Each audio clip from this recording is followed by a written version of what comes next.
Okay, ladies and gentlemen, we're live. Yes, we are. Yes. Hello, everybody. Welcome back to the Econ Playground podcast. I hope you guys have had a good week since the last podcast. I hope you guys have been able to, think over it, decide to embrace econ in more areas of your life. And so today we've got a special guest on, my old friend, Jackson Kane. Hello, everyone. I'm Jackson Kane. Yes, Jackson.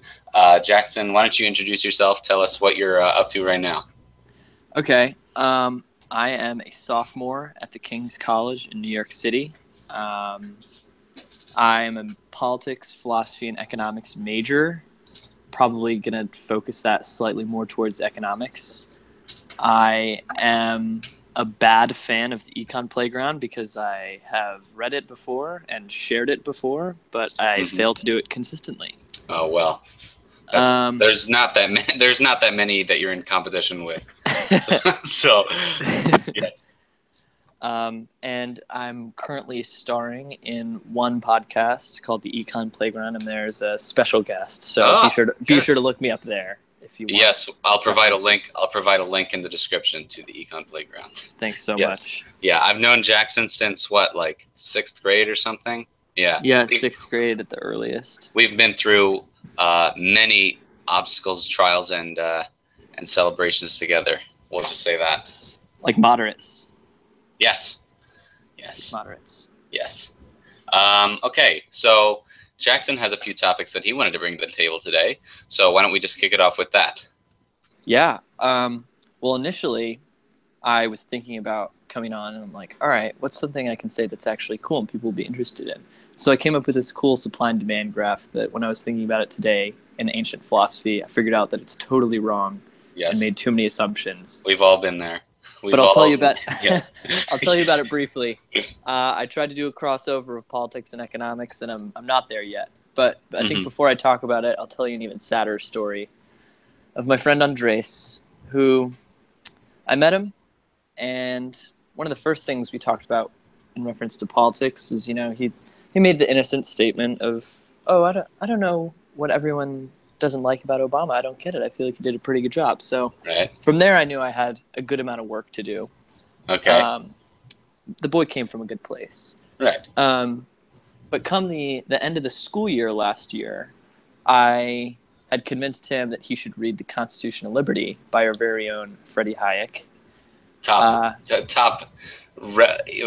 honorary degree from the Econ Playground University. Exactly. So I sent him the link to the copy that I had gotten because I really liked the copy I got. He got it on Amazon, read it this summer voraciously, texts me about libertarian stuff all the time. He's totally bought in.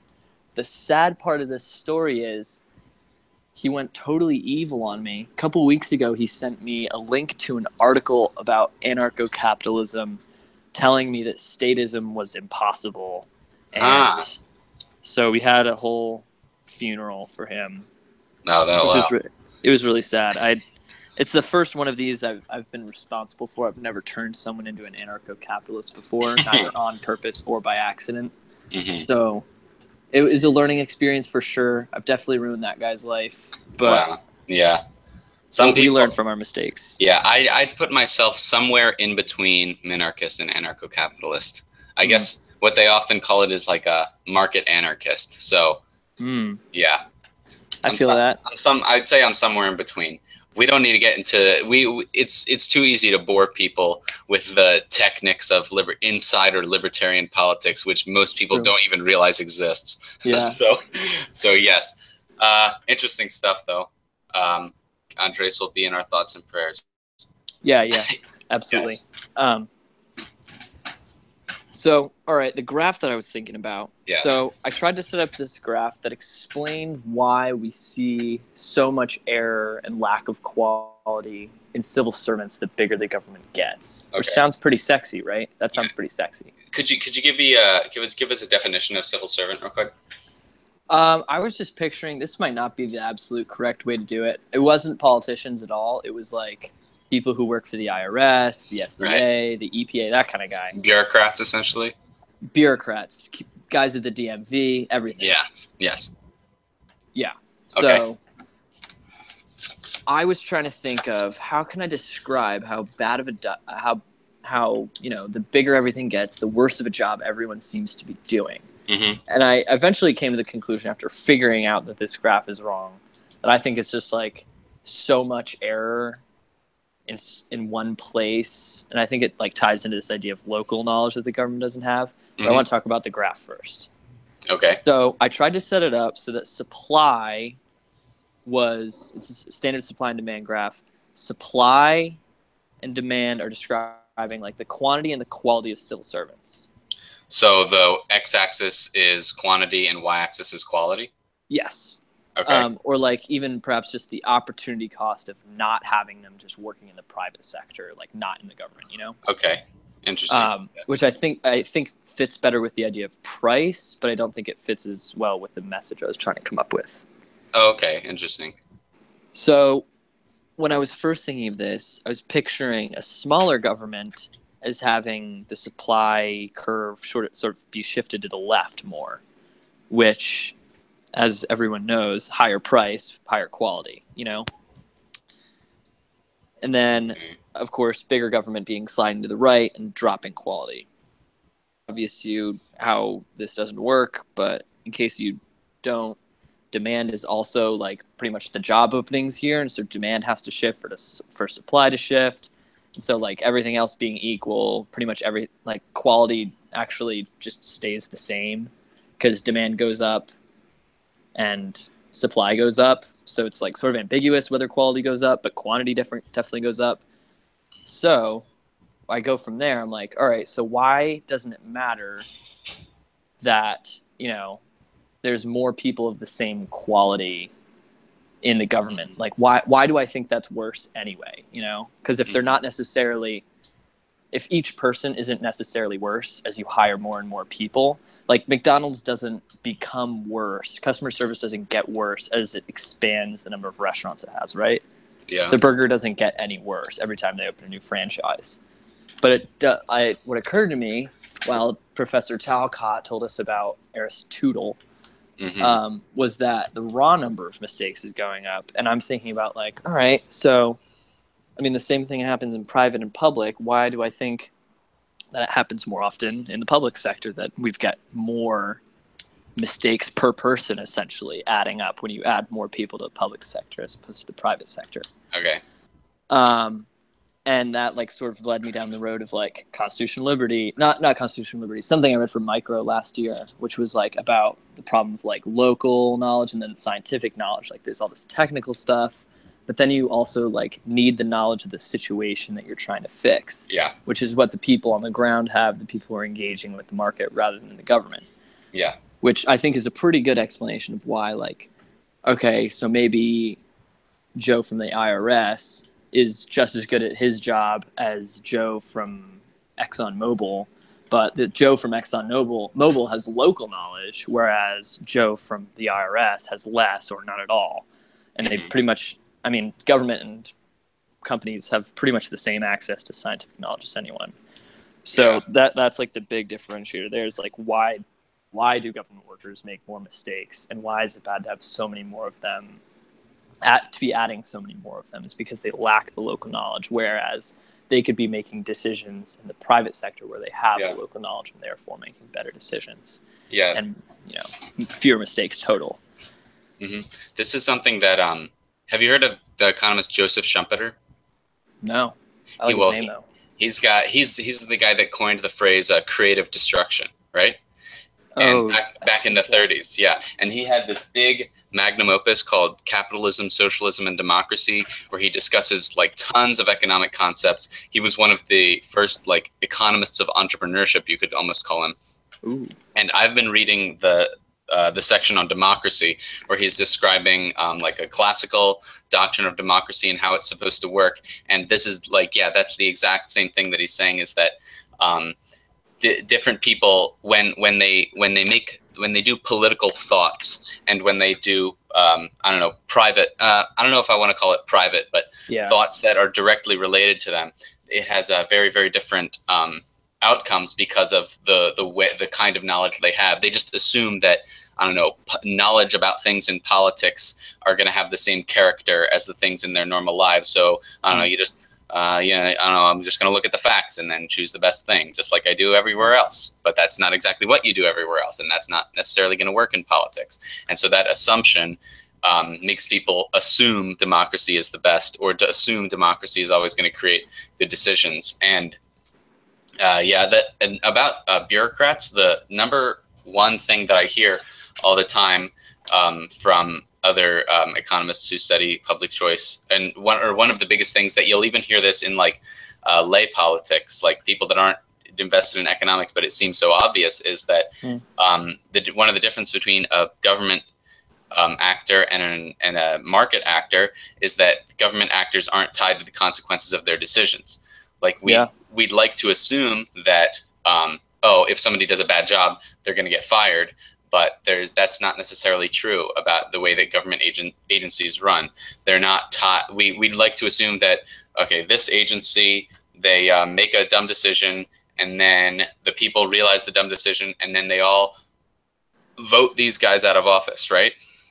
Mm-hmm. But that's not there are many additional costs that that essentially, when we're saying let's give all this power and all this responsibility and all this authority to the government, we're saying let's bet that all the costs and benefits will line up in the proper way, that the good guys will get in and the bad guys will get out. And that's trusting in a system that I don't think deserves trust necessarily, and it certainly doesn't deserve enough trust to force it with violence into action, into actuality.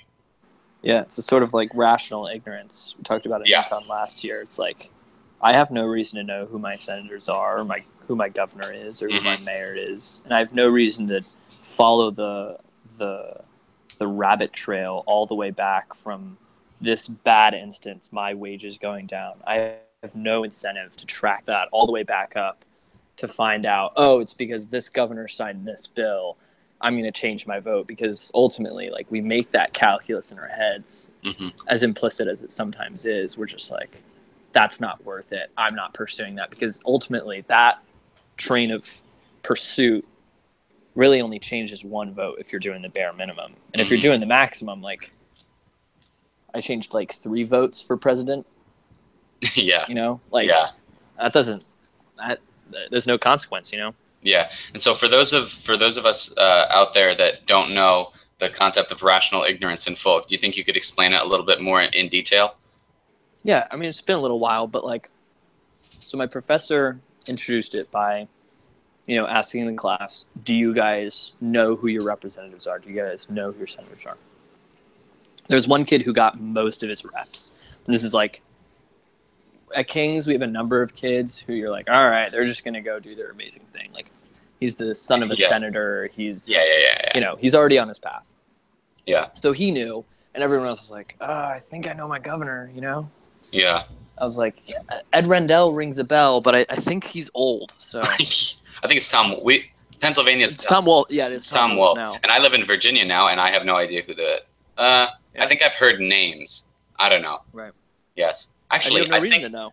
I think I was walking around on campus, and then I ran into a bunch of men wearing suits, and one of them was like the president of the university, President Angel Carrera, right? And then I heard him in passing say, "Oh, hello, Mr. Governor." Oh, so I guess I walked by the governor of Virginia, didn't even realize. Exactly, and you have no reason to, which is the whole premise of rational ignorance is like, there are not enough incentives for people to educate themselves on the checks and balances, on the policies, on the impacts of policies. No one in Seattle has the incentives to go read the report on the minimum wage implementation that got written up. Like, the law that passed that minimum wage came with an investigation as to whether or not it was going to be a good policy. Like, there was a government investigation as to whether or not it was going to do well. And the report came out, and it was a report saying that everything was awful, which it was. But you can't expect the average Seattleite, as educated as they are in comparison to the rest of the country usually, to go ahead and read all that and even trust it. So someone might come from the other angle though and say like, oh well, people are just being lazy. We need to instill a sense of civil pride, and we need to instill a sense of being an informed voter and doing this stuff, and then these problems will sort themselves out. And then we'll say, yes, I suppose, but we're missing the other side of the coin here. Just because they don't have an incentive to go out and do all this research and inform themselves, the only reason that they do that is not just laziness, it's also the opportunity cost of all these other things. So yes, there certainly is a benefit to people knowing more about stuff, or being more generally informed about things going on in the world so they don't make dumb decisions. But you'll have to always ask, at what cost? So like, at what cost are they going to be doing all this stuff? They're going to be spending less time producing other goods, which we would probably much rather have those people spend their time doing than do something they might not be specialized in. Yeah. Yeah. And like even the question is to like, how do we incentivize people to go learn? Like, you can't put people in jail for not reading realclearpolitics.com, you know? Yeah. Yeah. And interestingly enough, one of the strange things that you'd think, if you're coming at this from an angle of all the problems have to be solved, all the problems in society are solved from the angle of public policy, what this revelation, the idea of rational ignorance, if you believe in it, tells you is that we should abandon democracy and develop some sort of oligarchy of experts or something like that. But now, as libertarians, we'd counteract that from a completely different angle. And that actually an interesting development happened this summer. This book came out by a political historian called named Nancy McLean. I forget exactly the name of the book. I'm going to look it up real quick. But basically, it was called Democracy in Chains, and she wrote it about the George Mason. Yeah, it was called Democracy in Chains: The Deep History of the Radical Right's Stealth Plan for America. And it was all about the George Mason University economics department, and in particular one figure here who got the Nobel Prize for economics, Jim Buchanan, who pioneered the ideas of public choice economics, applying what he called politics without romance, an economic analysis of how political systems work. And he developed the ideas of rational ignorance along with other economists. And the whole book of hers was about how it was based. She ended up like she cherry picked a bunch of little ideas from different from his writings or something, and inferred that he was she said she took the fact that he had read Murray Rothbard in the past, who is another a libertarian economist, and Murray Rothbard had at one point quoted John C. Calhoun. And she inferred from that Jim Buchanan is a follower of John C. Calhoun, the separatist. And her inferral from public choice economics was that it was pro-oligarchy and not pro-market. She completely left out of the equation. When somebody completely leaves out of the equation the opportunity for things other than government solutions, then if you think that people are ignorant, then you're going to want to bring in some other sort of expert to be an oligarch over society. But that's not what that's not what the claim ever was. Yeah. Sort of a straw man against public choice, or against rational ignorance. Even more than the markets, like, people simply don't have trust in society to evolve in a beneficial way. Because, as an example, it's funny you mentioned Calhoun. I was just at Yale this weekend debating. Oh, wow. And every motion, every argument, and every round ultimately is talking about public policy, which makes sense because it's a debate. It's kind of weird to talk about exactly what society's role is, which sometimes happens, but usually it leans on government enforcement. Like the first round, I mean, you'll find it offensive that this was even a topic at the round because of our love of liberty. But, in the context, it sounded totally sane.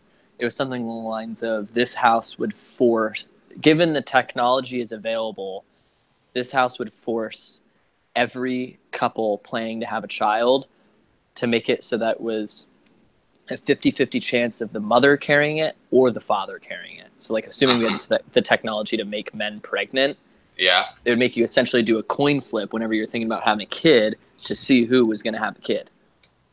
Who was going to do the childbearing? Yeah. Essentially? Okay. Yeah. like the man would, go through labor, Yeah. gestation period, everything. And like a seahorse, kind of like a seahorse. That's exactly. what seahorses do. I was thinking of clownfish initially because they're also kind of. Oh, do they do that too?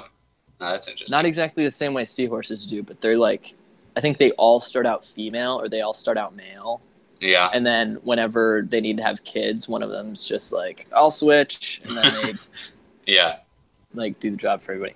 But yeah, so that's bizarre. Like it sounds so like if I were to bring that up in conversation with you, like you'd be so offended that I would even come up with the idea that the government should force that. Yeah. Like let's say it does fix sexism forever and heals all the wounds of like gender inequality. Right. Can you even like is that even philosophically consistent with the ideas of liberty that we value to even implement that? That was barely a point in the round. Yeah. That's kind of scary. That's if we suppose that people are rationally ignorant, then the people at the in the Yale debate club, are they the people that are supposed to rule society? I see no reason why. They're just as ignorant. Yeah, it's just crazy because everyone just assumes, oh, the government is the one that fixes things. We just have to figure out whether it's good or not. If something's good, then automatically the government has to go after it. Yeah, and that's more of a one very important thing to note about Hayek's knowledge problem is it's not that, knowledge is really, really hard to get. We'd have to spend like a ton of money to get enough knowledge to have proper things. It's no, you can't have that kind of knowledge. To him it was like an epistemological problem. It was you can't have that kind of knowledge to plan society like that because you can't it revolved around the fact that different capital goods are heterogeneous and you can't actually know what's going on inside of people's minds to the degree that you can predict. It wasn't just to the degree, it's the nature of what goes on in people's minds, and the nature of spontaneous order is that it's unpredictable from our position. We can only look back. We can't predict new things that show up in the future. Mm-hmm. So you can't have the counterclaim of, okay, yeah, maybe it is really hard for people to centrally plan society, but we could just have computers do it for us. No, right. Computers suffer from the same kind of knowledge problem. It's not a question of we're not smart enough. It's that you can't be that smart. That kind of knowledge can't exist. Yeah, I loved essentially the wording he used for it, because local versus scientific is exactly it, and it does preclude the computers from knowing it, because that's pure scientific knowledge. Because even the least knowledgeable government employee has at least some local knowledge. They buy pencils, they buy bread, they know at least a part of the equation. But if I don't have all the local knowledge, even though I'm a private citizen and don't work for the government, I don't know how many pencils we need to make. But if I was like the branch manager of some Ticonderoga plant, then I would know how many pencils you need to supply the country. Yeah. But and that's exactly the reason why you can't have central planning, is because then no one is the branch manager for Ticonderoga. Everyone's a local knowledgeless bureaucrat. Yeah, and that's exactly what like macroeconomics without any micro foundations kind of does. Like in Keynesian economics, it's let's take these big variables and, I guess S equals I, sure, or, income equals expenditure, sure, but then you can't just play around with those variables and come up with predictions about society. There might be some patterns that you see, but I suppose it's more than there's more to it than what I'm saying now, but that's not enough to actually predict how the future is going to work. Yeah. And actually, speaking of macro, I had a cool thought today, if we're done with this line of questioning. Yeah, sure. Go ahead. So we're talking about money and banking, which is my least favorite part of econ. I don't know why. It just eludes me. It's no fun. When I have like a realization of monetary economics, that's like 10 steps forward. Yeah, I had a really good day in macro the other day during money and banking, and I was like, who am I? Yeah, exactly. So I was sitting in class today, and we're talking about reserve ratios, open market, whatever. What class is this? Is this like intermediate macro? or No, it's just regular macroeconomics. okay, We have intro to econ, and then you have to do micro, and then you have to do macro, and from there you can do intermediate of both of those, and then the same teacher also does economic development and economic policy every once in a while. Okay. As those two as separate classes. Right. You won't teach economic policy again until senior year, actually. So I'm going to wait until that happens, and I'm going to take that. All right, sick. But so, talking about reserve ratios today, and he's talking about how the Fed actually pays banks to keep the minimum reserve ratio of funds, like that they're not loaning out, but they also pay them interest on the excess reserves that they hold. Yeah. So all the money that you hold in reserves without lending out as a bank, you're getting interest on. Sounds like a pretty safe bet. Who pays them that interest? The Fed. The Fed just okay. prints some money, sends it to you. It's one of their ways of getting money into the economy. Yeah, and it's like a big part of how they're doing the monetary normalization right now post 2008. Okay. So I'm not sure exactly why this is better from any other method of changing the money supply, but I was thinking about it. I'm like, all right, how can I make this interesting to myself? Because I'm not going to make it interesting by thinking about what it does to the interest rate. Uh-huh. So I'm sitting there, I'm like, what if I just start a bank based on the marketing principle that, hey, your money's not going anywhere.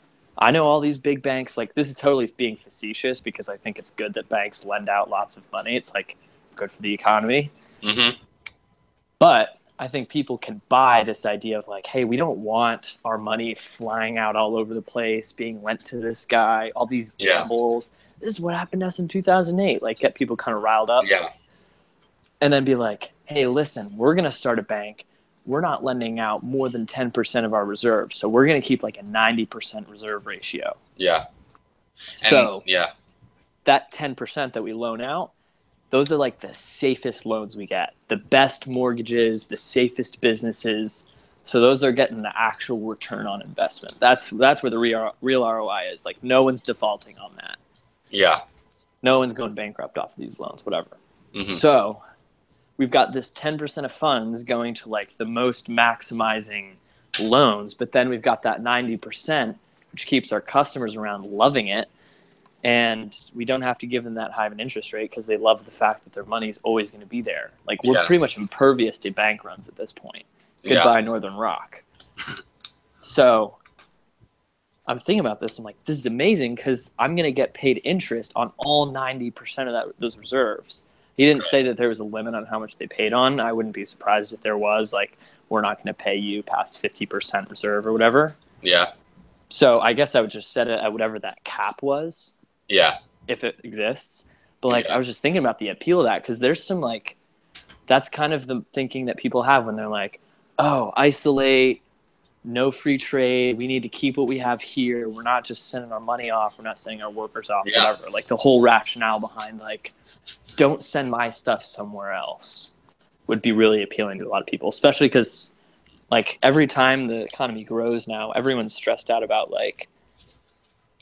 it's got to tank soon, right? Everyone's stressed out about that. So, and people, the reason that someone might want their money to be lent out is if the interest rates are generally high and they're making a lot of interest by keeping their money in the bank, right?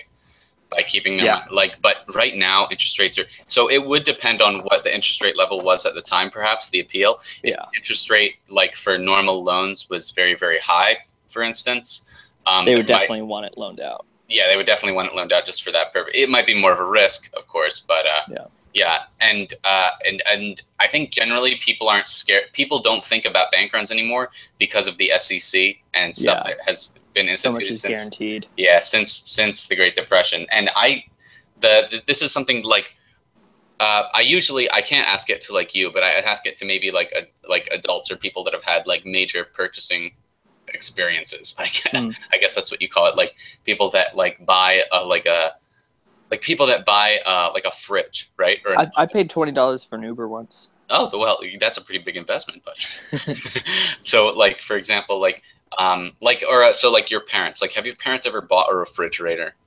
I would assume so. Yes. So, and how long do you think, like, for most people, picking out a new refrigerator is maybe like a month of like thinking about it, like maybe like over that month, like they at the beginning they say, oh, maybe we should get a new refrigerator, and then they start thinking about it over a month. Maybe they spend like an hour total over that month, like researching and thinking about it, right? But and then they choose one lowest price nearby. They can get it shipped in. It looks nice in their kitchen. Has like all the furnishings. Has a little ice machine in it, right? All the different things they might want. But when picking out a bank, people have far lower, do much less research. It's literally usually whatever is the closest bank to my house, right?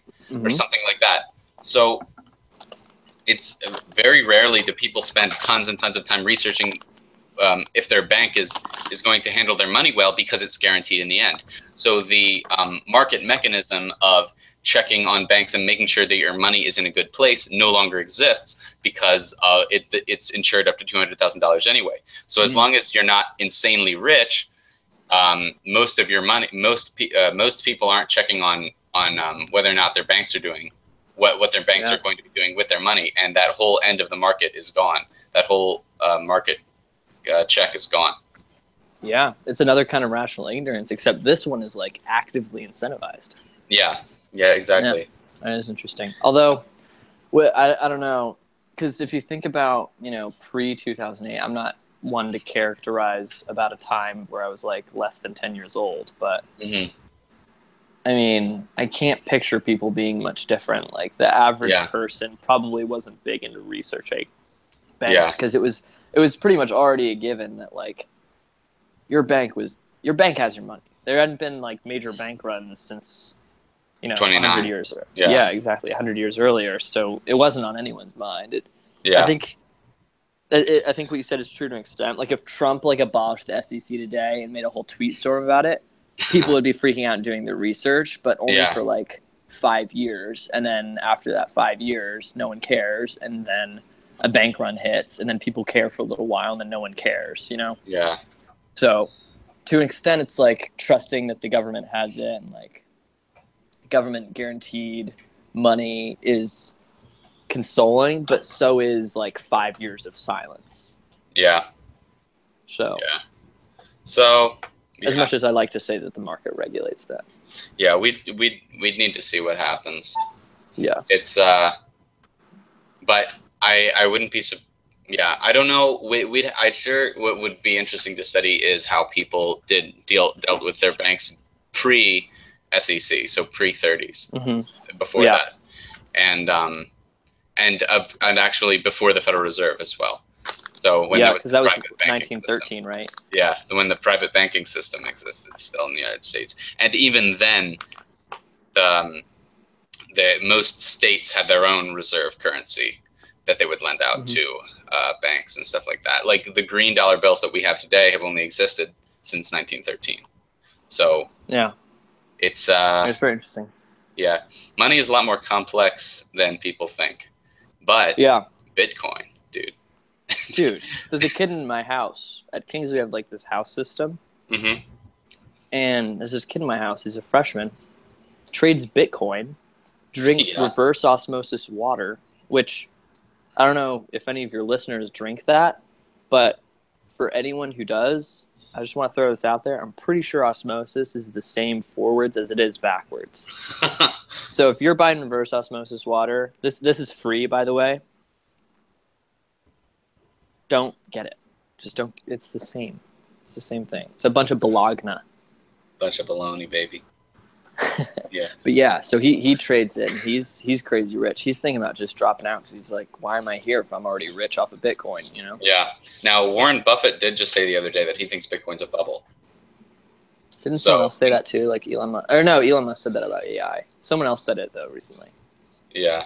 So we'll see. I don't know if Warren's bound to be wrong about something. He's been perfect until now. If he's not wrong soon, he could very well go die for our sins very soon. Yeah.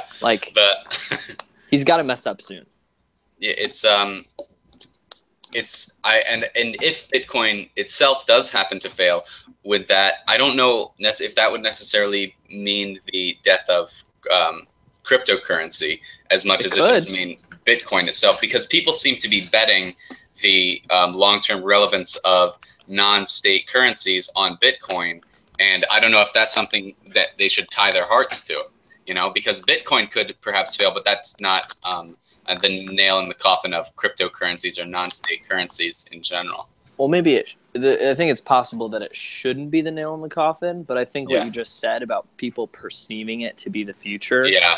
Like, if Tesla fails, people are going to freak out about electric cars for a long time. Yeah. If Bitcoin fails, people are not going to touch any of that other stuff, because my offhand perception of every other cryptocurrency, like let alone Bitcoin, I'm not even sure if I trust Bitcoin, because like I know it can just like get stolen off my computer if I have it. Mm-hmm. If it's not Bitcoin, I trust it like 10 times less. So if Bitcoin goes under, my natural impulse is like sell, get out, Yeah. So I think even though whatever reason it is it fails might not mean that the other ones should be over, I think public opinion is going to kill them anyway. Yeah.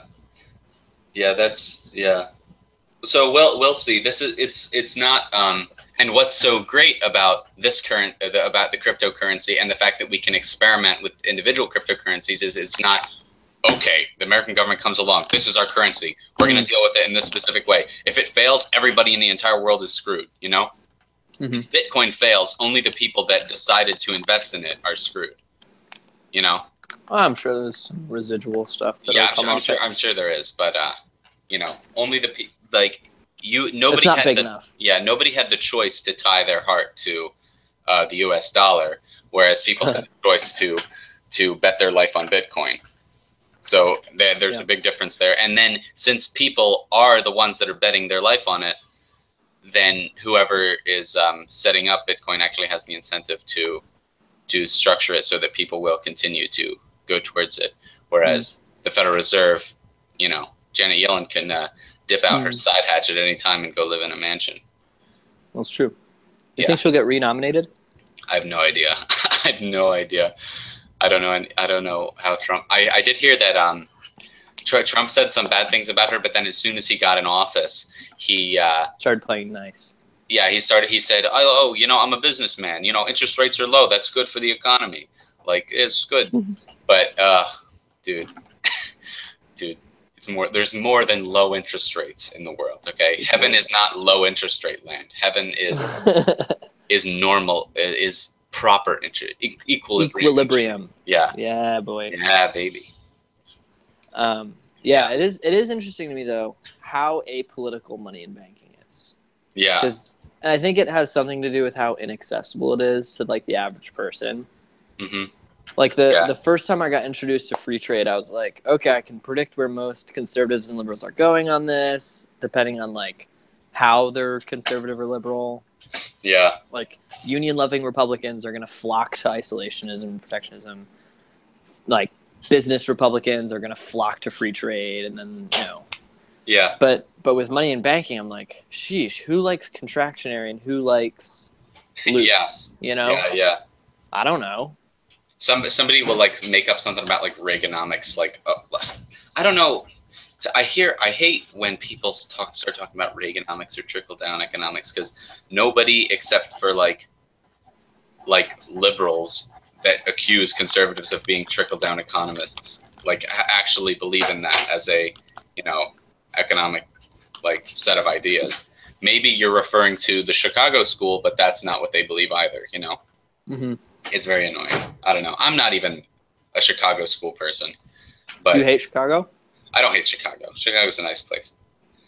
But I lean towards the Austrian side far more. So I'd say that I lean towards the Hayek side of the Austrian side far more often. My intro professor set it up as like, you're either Harvard, Chicago, or George Mason. Yeah. In terms of school thought. Yeah. Well, I was like, George Mason. Yeah, there's George Mason, and then there's also Auburn, which are the two. I'd say George Mason leans towards the more Hayek side of Austrianism, and Auburn leads towards the Mises or Murray Rothbard side of Austrianism. because Mises is yeah. where my friend Andres sent me the article from about Yeah, yes, of course. Yeah. Mises and Hayek was Mises' student, of course. And I actually, I might have mentioned this in one of the other podcasts. I'm not sure. I might have, though, where I was talking to a professor in a fellowship that I'm in, and I asked her what she thinks about the fact that, that there's a sort of divide between Austrians. And she said some people feel that they're Austrian like purists, like you have to believe specifically in Mises' methods to be a true Austrian, and Hayek strayed too far from it, right? But she said that there were actually, Hayek had these same thoughts himself. He said, like, am I betraying my teacher? Not that he would, go back just because his teacher said something, right? But he did worry, like, am I hurting Ludwig's feelings, right? And they actually have a series of letters between them that where Hayek asked Mises these questions, and Mises said, "No, you're still on the right path. You're still, all that matters at the core is methodological individualism, subjective valuation, and rational economic thinking, meaning purposeful. Not I'm a computer and I make the rational choice all the time, but I pursue my interests in the world." Yeah. And that's the core of Austrian economics. Marginal analysis, that's the core. It doesn't have to be Mises' particular methods, Yeah. The one thing I do really respect about Hayek, that like increases my respect for him so much, because like he cared that much that he went back to his teacher and he was like, what am I doing wrong? But I loved at the beginning of Constitution of Liberty where he's like, I don't care about specific policies that much, which of course he probably cared about specific policies. Yeah. Like he probably would have been pissed off that people think that free trade is bad, Yeah, exactly. But like he doesn't, like in that whole book, he doesn't talk about specific policies. The most specific he gets is he says redistributive policies. That's the closest he gets, Yeah. But at the beginning, he's like, I don't care about specific policies.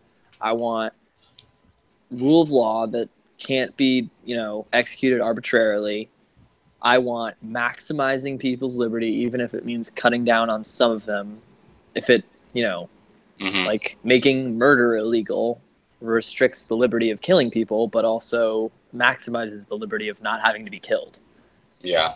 So like as long as that calculus is happening and being, accurately fulfilled. And then there was a third one that I can't remember, of course. But like I loved that he said, follow these 3 rules. And if you do, I will be happy with that policy. Which of course like sets up probably exactly what he wants, because he's probably got his own idea of exactly what fits those 3 things. Yeah. But I love that like he makes it so accessible so that even like a socialist can approach that book and be like, okay, I can agree to these 3 rules.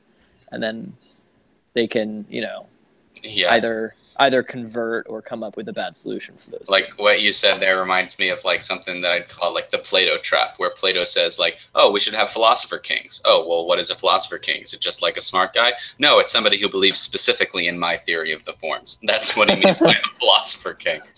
Yeah, because everyone's like, oh, that's what a philosopher king is? Well, I've already committed to it, so I guess that's fine. Yeah. And then if you say like, oh, I don't believe in Plato's philosopher king. What, you think our king should be dumb? Like, what, is that what you believe? Not exactly. Yeah. Yes. Let me bring up, actually, if we could go back to the topic of public choice, there's one more thing that I wanted to say on that. Absolutely. Where, a professor here who's pretty well known, he's probably one of the most well known outside of the George Mason circle, is this guy, Brian Kaplan. I don't know if you've heard of him. There was a kid at my high school named Brian Kaplan, but that's it. Really? Oh, wow. Well, he's a jerk. Okay. This Brian Kaplan is he's my labor economics teacher, and he wrote a book called Selfish Reasons to Have More Kids, which is about like economics of parenting and a lot of psychology of parenting as well. But he wrote another book that was called Myth of the Rational Voter, where he talks about public choice, and he says that there are some limits to rational ignorance, right? So one of the implications of rational ignorance is that that people don't know who to vote for. They don't have a reason to go out and investigate these things, but people do vote. I mean, the question should not be That's one of the things that you learn at the end of rational ignorance. The question should not be, why isn't everyone voting? It's, why is anyone voting at all? Yeah. And so people are surprised that only 50% of the population vote. Economists are surprised that 1% of the population votes. Mm-hmm. So he's saying, well, he sort of develops a model for why he thinks that happens, and he calls it, interestingly, rational irrationality. Okay, so the reason that most people vote is because of their ideological biases towards certain ideas, like that you could call on the left or on the right or whatever, and the fact that Their favorite taglines. Yeah, their favorite sound bites from the presidential debates or something like that. Like the people that watch the presidential debates and thinks that's what's going to inform them about what people's policies are or not. And if you watch any presidential debate, most especially the past elections, you'll realize that they say nothing of substance in there. Yeah. Just absolutely nothing of substance. So, but so they're looking for who made them feel best, or who made them say yas more. Yeah, exactly. That's literally it, right? So his model of rational irrationality is that, in a sense, following your irrational beliefs is a good that has a cost to it, right? It has a psychological benefit of, yeah, like I was right the whole time, haha, right? But there is a cost to it. So if you hold it, so the cost of holding an irrational belief related to your vote is incredibly small, because your vote matters so little relative to all the other ones. Your individual vote matters so little relative to all the other ones. So people buy a lot of political ideological irrationalities, and in the form of votes, they buy them in the form of votes. Whereas if you ask someone to buy into like some bizarre ideology about what to do with their own finances, or how to raise their own children, or how to go about in the world, people are going to be like, whoa, like I don't want to just jump into something here. I'm not going to buy the psychological benefit of being irrational. So in a sense, people buy, there is a demand curve for irrational thoughts, and the quantity goes up when the price goes down, just like everything else. Or the quantity goes up when the marginal cost goes down. So, or when the opportunity cost goes down, and the opportunity cost of having an irrational political idea in the form of a vote is incredibly low. And that's one of the explanations for people being rational ignorant. And then, of course, rational ignorance plays into it as well. But that's not the sole reason. That explains why people go out and vote at all. It's they're buying their irrational biases. Yeah, because it doesn't. I guess for that sort of person, it doesn't. They don't care what their opinion is unless it culminates in a vote. Yeah. Because they don't. They don't. That person who's rationally irrational is not someone who's likely to love discussion and love searching for the truth and that sort of thing. Yeah, and that's I suppose possibly part of the reason that you see so much polarization is that people don't really care. Like people fighting over this stuff don't really care about the outcome. And when you start to realize that like this, like I guess I've been interested in politics since like 9th grade, but it only hit me maybe in like 12th grade, or maybe even just last year, that like all this stuff that I like believe in and like quote unquote care about, like this is real stuff. Like I don't know if I care about my position because I so insanely care about the world, or if I just care about being right, and most people don't make that distinction, and it culminates in these weird fights, these weird like ideological battles that play themselves out without any real care for the outcomes of things. Yeah, and the reason why I think like people often lose, and I know like one way that people characterize like how to lose as a Republican is to make it about being right, and how to win as a Democrat is to make it about who helps people. Because if you say that you help people, and then the other person then says, I don't care because I'm right, never beats nice, and it really never should. Like you should never expect to say, you're nice, but I'm right, elect me. Like, that should never be the equation.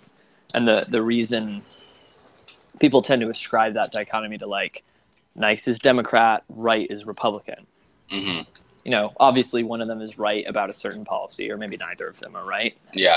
You and I would probably like to say. It's strange that when people say that, their implication is not, oh, like, oh, well, Republicans were right the whole time, you should go out and vote for a Republican. That's not even what they're saying. Like, they're saying, like, Republicans are more, like, realistic about the world, or they're more gritty about the conditions of the world, and while Democrats are more idealistic. But I wouldn't necessarily say that either. So and even when Democrats realize, like, oh shoot, the minimum wage in Seattle destroyed our city, they don't go turn around and say, oh well, I guess I have to go be a Republican now. They turn around and say, well, Republicans still think black people should pull themselves up by the bootstraps. Yeah, I don't know who said stuff about the bootstraps since like 1860. So I don't know, but it's been. I hear it. Yeah, people say that all the time. Yeah, it's so I used to say bootstraps, and then I stopped being a Republican. Yeah, well, yeah. That does annoy me as well when Republicans are woefully misinformed about economics, because they have one or two. They have some good stuff, but also some come on stuff. Yeah, they're more conservative than they are believing in their ideals. They're more they more believe in them because that's what it means to be conservative, rather than because it's their group. Yeah, that's something. Not because they think it's what's in line with the form of the good, you know. Precisely. But I do think it's interesting that, like, oh shoot, what was I gonna say? Dang, I don't know. Oh, I think it's interesting how, like, a lot of people assume, like, when they're arguing, like, big government versus small government, regulation versus no regulation, a lot of people who are arguing for regulation, for minimum wages, that kind of thing, they tend to assume, and then everyone goes along with it, that we exist in a system that's largely a free market. Yeah. Like, the current situation is too free, stuck. We need to get less free. Yeah, like whereas piling regulations on for years, like, I guess since the Great Society, but even before then, like New Deal, I guess. Mm-hmm. But it really ramped up in the Great Society, you know. Like one of the things, like, people bring up the political point all the time that we have this crazy, wild, dog-eat-dog free market in healthcare, and the same exact thing in banking, which those are the two most heavily regulated industries. They're ridiculously regulated. And college, people pretend like college is like the reason it's so expensive is because monopolies are gouging us and predatory pricing. Like, predatory pricing is different. That's like low prices. Yeah. Let me just say this: I like predatory pricing. Give me the predatory pricing. Give it to me. Yeah. Because who's that bad for? All right, maybe the competing business, but that's like 10 people trying to start a small business. Yeah. When Walmart does predatory pricing, that's good for everyone who shops at Walmart. Yeah. The classic story of predatory pricing is Standard Oil, right? And there's not really any evidence that they did it or were successful at it. And some other interesting, the classic example of monopolies is, John D. Rockefeller's Standard Oil. And all those guys. It's essentially because of him that the Sherman Antitrust Act happened, and because all the busting, the trust busting is essentially because of him, right? And Standard Oil. But there's no, like, do you know who sued him for having a monopoly? His competitors. How ironic is that? You know? Yeah. A professor here in introductory micro, he gives the empirics of what so in economic theory, if you can identify a monopoly. I talked about this last episode, actually, a little bit, of William Baumel's contestability theory, because I read one of William Baumel's papers last episode, that you identify a monopoly not by having 100% market share, but by having high prices and low output relative to what it would be in another market, right? So, and he says, look at the empirics over time. What percent of them he looked at market share, number of large oil sellers in the United States, and the price of oil and the barrels of oil that were being produced. And as time goes on from when it was founded, it grew a little bit in market share, and it also shrank a little bit. It kind of fluctuated over time. It had obviously a decent market share. It was a huge company, but it grew a little bit, but consistently the price was going down and the output was increasing. Exactly the opposite of what you'd expect from a monopoly. And it still had a large number of competitors. It was huge, of course. It was putting many companies out of business, but it wasn't a monopoly in the classic sense that it was restricting entry. It was changing the market. It was increasing supply. It was not restricting entry by any stretch of the word. Yeah, we never talked about monopolies in that sense. That's really interesting. Yeah, because it's true. Like, one of the things that's so attractive to me about Amazon, like everyone, I've heard people at my school who like hear about Amazon buying Whole Foods and that kind of thing. Oh my God, Amazon's gonna have a monopoly on my entire life, and I hear that, I'm like, well, I hope so. Yeah, because then they're gonna have all these incentives to keep out competitors, and also the ability to keep them out by doing low prices and lots of high quality goods. Yeah, it's people. Since I first remember Amazon, I remember Amazon not being that cheap and not having that many cool things. Yeah, and now it's really cheap and has a lot of cool things. Well, what do you think about Amazon Key? Did you hear about that? No, I have no idea what that is. I think there's a service where you can get a lock on your door that Amazon is able to open, so that they can leave stuff in your house. Oh, that's cool. While you're gone. People are freaking out about it. So, of course, it's a case-by-case. Actually, I haven't researched this, so don't take my word on it. But I'm assuming it's a non-mandatory thing. Oh, I would assume it's not mandatory. Yeah, I would assume it's not mandatory. For having Amazon Prime, you mean? No, yeah, I don't know exactly how it works, so don't quote me. Look it up. Amazon Key, it's called. Well, we've been talking for about an hour, so I think it's a good place to wrap up. Yes, we've talked about a lot of cool things. Public choice. Talked about monetary policy. I didn't expect to go into monetary policy today, but we did. Yes. So, yes, cool stuff. Thank you, Jackson, for coming on. I hope you'll appear again in the future. Maybe we'll double up with someone else. Have a Jackson plus question mark as our guests. So, yes, thank you for coming on. Absolutely. Thanks for having me. I hope to be on again soon. Yes, next week, according to the schedule right now, next week we're going to have on Kate Huang Pu, a longtime friend from high school. So we will catch you next week. What is the phrase? Hold on, how does it go? Catch you on the slide. Catch you on the supply slide. All right, good night. Good night, everybody.